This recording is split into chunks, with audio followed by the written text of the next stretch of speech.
Chinese Philippine culture. There was a ballot that was rejected first.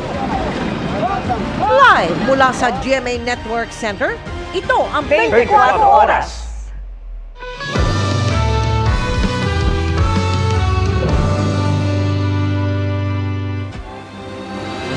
Magandang gabi po, Luzon, Visayas at Mindanao. Arestado ang 5 lalaki na nagpaputok ng baril sa gitna ng botohan sa Lanao del Sur kahapon. May harangan din sa paghatid ng mga balota kaya nagpakawala ng warning shot ang ilang mga sundalo. Gayunman, sa unang pagkakataon, walang failure of election sa Lanao del Sur. At nakatutok si Chino Gaston.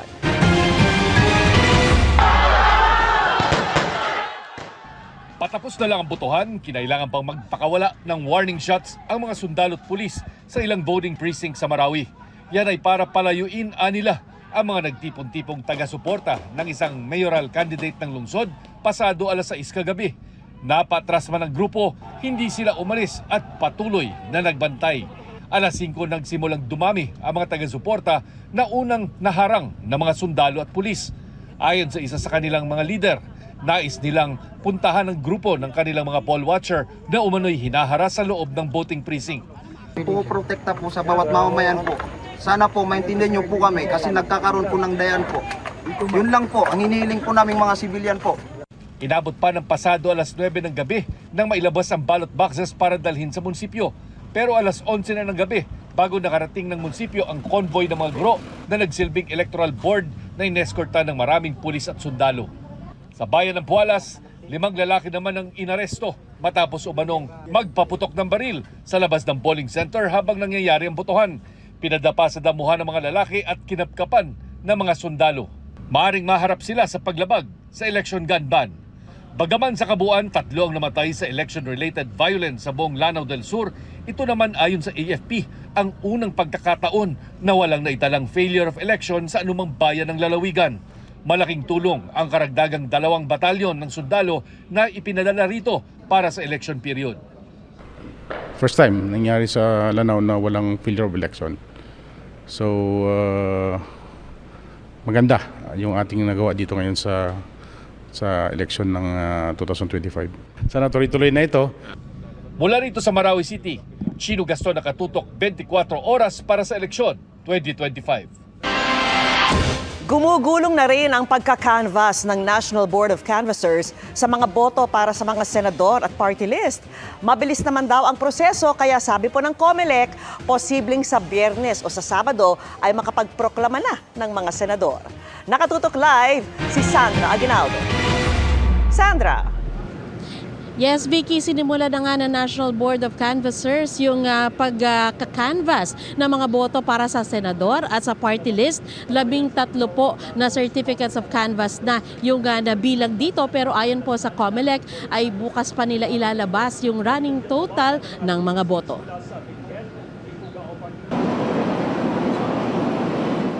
Alas 10 ng umaga nang magsimulang mag-canvass ng boto ang COMELEC bilang National Board of Canvassers.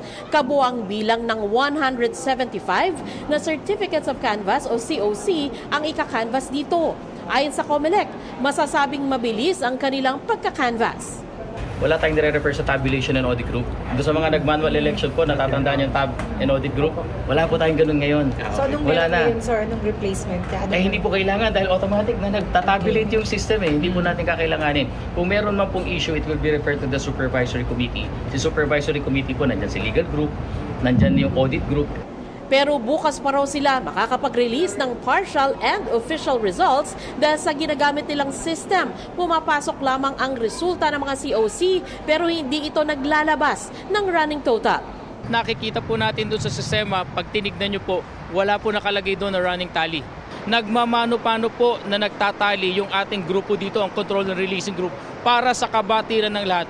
Dahil po yung ating automated niyan ay pagkatapos nating mag-close ng sistema, automatic mag-generate po ng Certificate of Canvass and Proclamation. Dalawa po yun for senators and party list. Wala naman pong obligasyon ng COMELEC sa batas natin na mag-release ng partial and official. Ang lagi pong release po namin ay full, complete and official results. Desisyon na raw ng NBOC kung ilang certificate ang kaya nila i-canvas sa isang araw. Sa tansya ni COMELEC Chairman George Erwin Garcia, maaring Biyernes o Sabado ay makakapagproklama na sila ng senators. Maaari daw mas matagal ng ilang araw ang pagbibilang sa party list. Dagdag din ng COMELEC, kadalasang pinoproklamang sabay-sabay ang 12 bagong senador. Kadalasang partial naman ang proclamation sa party list. 2013 lang po yata yung nag-anim tayo. Yun lang po natatandaan ko na nag-anim po tayo. Pero hindi na po yun. After 2013, good na po tayo na 12 po talaga. Party list po, lagi tayo nagpa-partial. Hindi pa po ako naka-experience ng isang party list proclamation na kumpletong-kumpleto hanggang dulo. Tandaan po natin kasi ang mabigat po sa party list, ang computation ay dependent on the total number of party list votes. Ina-account po namin ang lahat ng boto sa party list. Sa po na boto ay mula sa Benguet, Ifugao, local absentee voting at 10 bansa. Meron pa pong 17 na certificates of canvass na nakapila at yan po ay out of 175. Yan po yung total na COC na inaasahang darating dito. So yan muna po ang pinakauling ulat mula dito sa Manila Hotel. Vicky? Maraming salamat sa iyo, Sandra Aguinaldo. Samantala, pati alkohol na hinaluan ng dinikdik na sili ginamit na pang-awat sa nagkagulong mga taga-suporta sa Maguindanao del Sur. Sa kabila niyan, naging tagumpay ang botohan at naluklok ang kauna-unahang gobernador ng lalawigan. Nakatutok si June Veneracion. Ito! Ina na pala! Hinaharas kami! Hinaharas kami!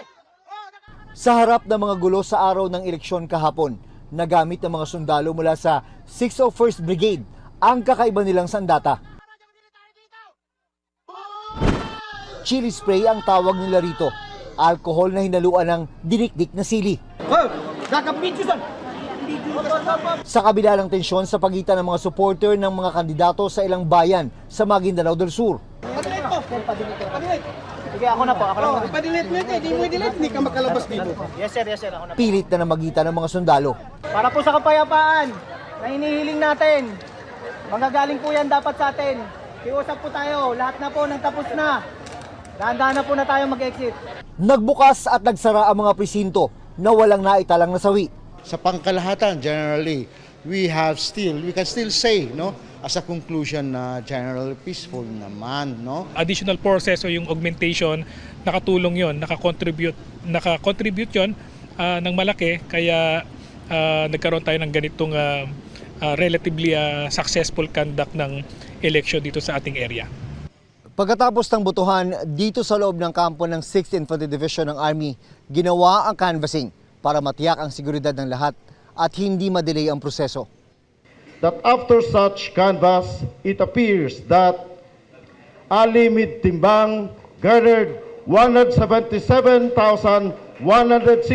votes. Tinalo ng 75 taong gulang na si Ali Timbang, si Governor Bay Maria Mangudadato. Si Timbang ang kauna-unahang uupo bilang elected governor ng Maguindanao del Sur matapos gawing dalawa ang Maguindanao Province. Pasalamat ako talaga sa mga taong nagsuporta, pati yung hindi pa nagsuporta sa akin, pinasalamatan ko pa rin na wala namang gulo sa time of election namin. Uupo naman bilang Vice Governor ang running mate ni Timbang na si Ustad Hisham Nando. June Veneracion, nakatutok 24 oras para sa eleksyon 2025. Mahigit 2% na lamang ng mga natitirang election returns ang hindi pa napoproseso at tapos na ang bilangan ng boto. Kaya naman sa ilang lugar sa bansa, may mga kandidatong naiproklama ng panalo gaya po sa Metro Manila. Nakatutok si Bernadette Reyes.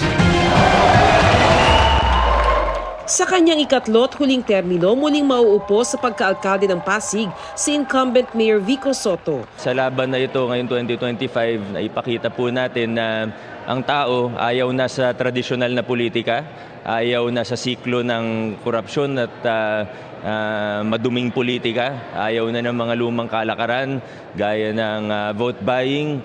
Wagi rin ang kanyang running mate na si incumbent Vice Mayor Dodot Jaworski.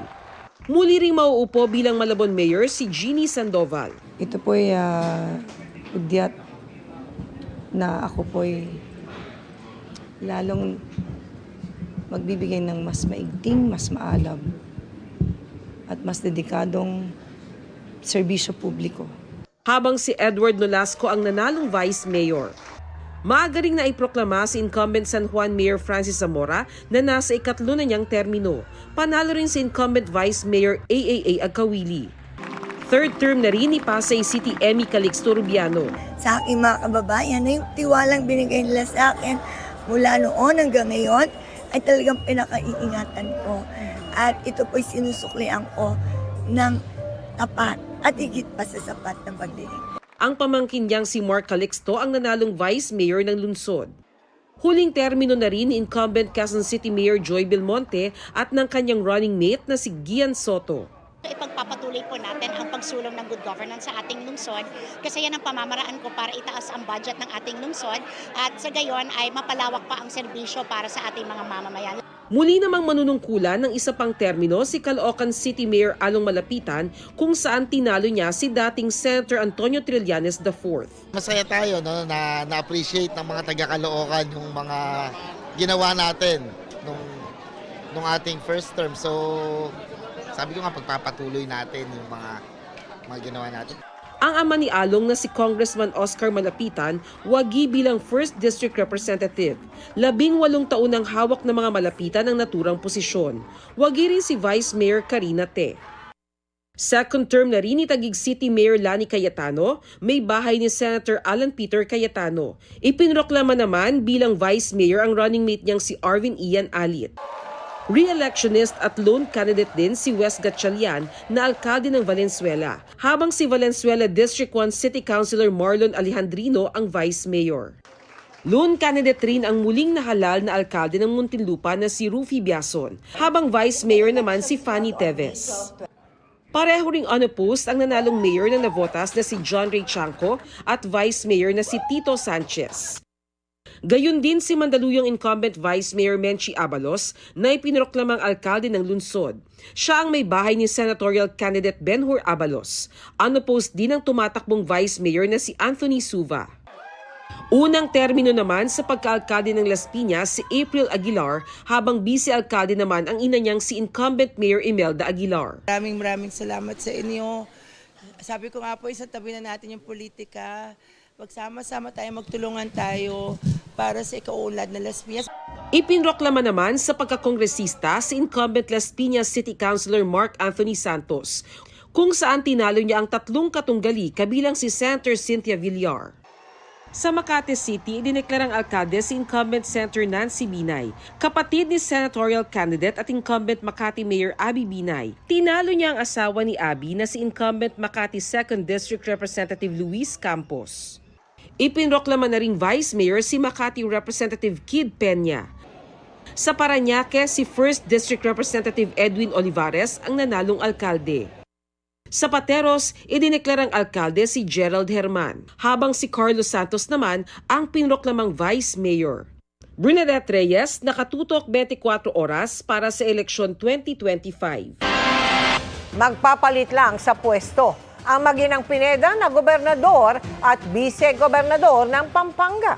Sa Batangas naman, ipiniroklama ng gobernador si Vilma Santos Recto. Pero natalo ang anak at running mate niyang si Luis Manzano. Ang iba pang proklamasyon sa mga probinsya tinutukan ni Darlene Carr. Nagbabalik sa pagiging gobernadora ng Batangas si Vilma Santos Recto, pero hindi siya nakadala sa proklamasyon at kinatawan lang ang humarap sa Provincial Board of Canvassers. Habang ang anak at running mate niyang si Luis Manzano, tinalo sa pagka-vice governor ni outgoing Governor Dodo Mandanas. Nanalo naman ang anak ni Governor-elect Santos na si Ryan Christian Recto bilang congressman ng ika-6 na distrito ng probinsya. Ipinroklama na rin gobernadora naman ng Laguna si Sol Aragones. Maayos ang lahat, lalo't maagang nag-good-seed ang mga nakalabang sina Representative Dan Fernandez at Ruth Hernandez. Vice Governor-elect naman ang abogadong si J.M. Karait. Sa Pampanga, ang mag-inang Pineda pa rin ang nasa Kapitolyo pero magpapalit ng pwesto. Governor-elect ang dating bise na si Lilia Pineda. Habang Vice Governor-elect ang outgoing governor na si Dennis Delta Pineda, si former President Gloria Arroyo panalo muli bilang Pampanga 2nd District Representative. Pero ang kapatid ni Dennis na si Maylene Pineda Cayabyab, tinalo ni re-electionist San Fernando Mayor Vilma Caluwag na iprinoklama na rin kaninang umaga. Vice Mayor ang dating konsihal na si Brenz Gonzales. Sa Bulacan naman, re-elected ang actor-turned-politicians, Governor si Daniel Fernando at Vice Governor si Alex Castro. Habang sa Cavite, ipinroklamang gobernador si Abing Remulla, anak ni Justice Secretary Jesus Crispin Remulla. Vice Governor naman ang walang kalaban na si Ram Revilla Bautista na anak ni Senador Bong Revilla. Darlene Kai, nakatutok, 24 oras para sa eleksyon 2025. Sa ibang balita, muling pumutok ang Bulkang Kanlaon isang araw matapos ang eleksyon. Explosive eruption po yan ayon sa PHIVOLCS na nagbuhos ng abo at ibang panganib.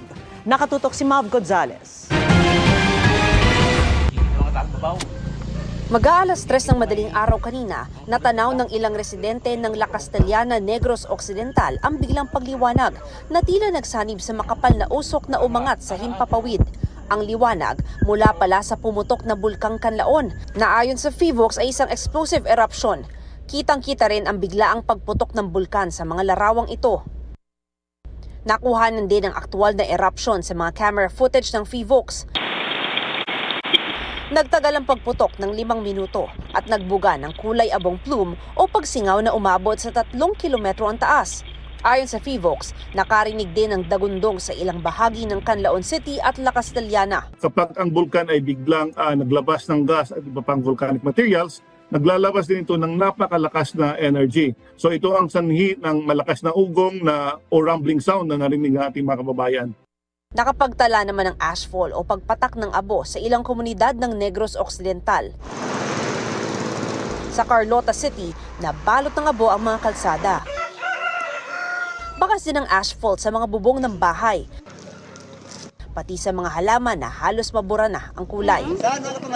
Naka-face mask na rin ang ilang residente na iniinda raw ngayon ang sakit ng mata dahil sa nagkalat na abo. Hindi, kalain katul sa mata ka katul sa panit. Pinutang lugan.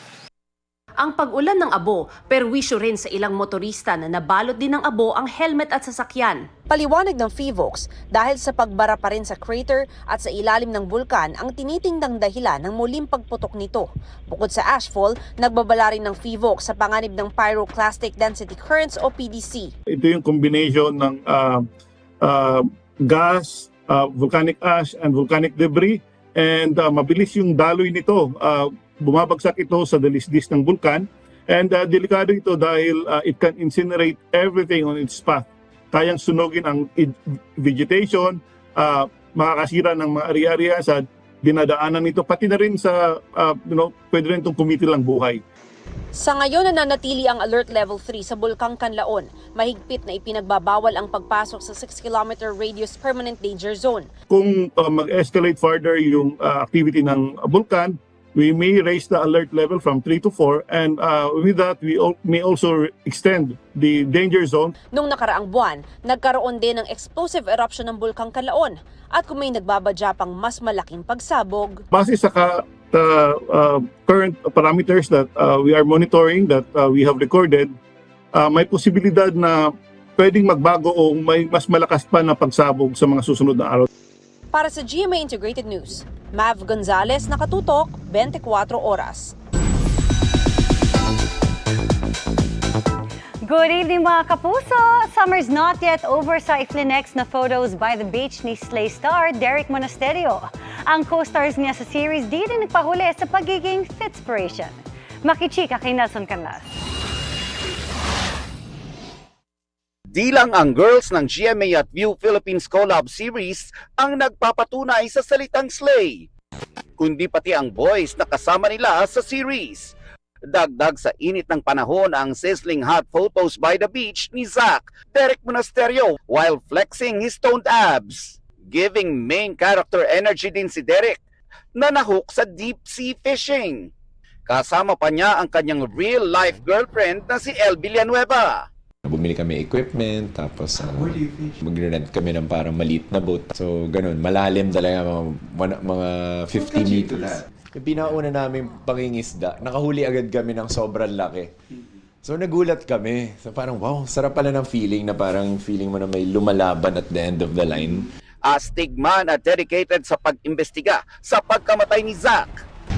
Di rin papahuli sa pagiging fitspiration sina Detective Juro played by Royce Cabrera at ang kanyang katandem na si Nikki Ko.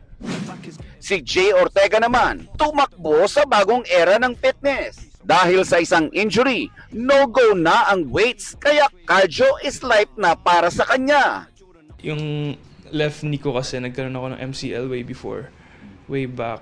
Tapos hindi na ako makapagbuhat ng maayos sa gym, so sabi ko kailangan ko ng bagong workout routine. So yun, I tried running tapos nagugustuhan ko siya. Meanwhile, si Gil Cuerva is in his discipline era. Learning is his new addiction. It's just learning. Parang we feel like we start to know a lot of things in life. For me, it's refreshing to be in a sport where you don't know anything. Abangan ang mga kakaiba at mga bubulagang twists sa kanilang mga karakter sa pagpapatuloy ng kapanapanabik na mystery drama series na Slay. Nelson Canlas, updated sa Showbiz Happening.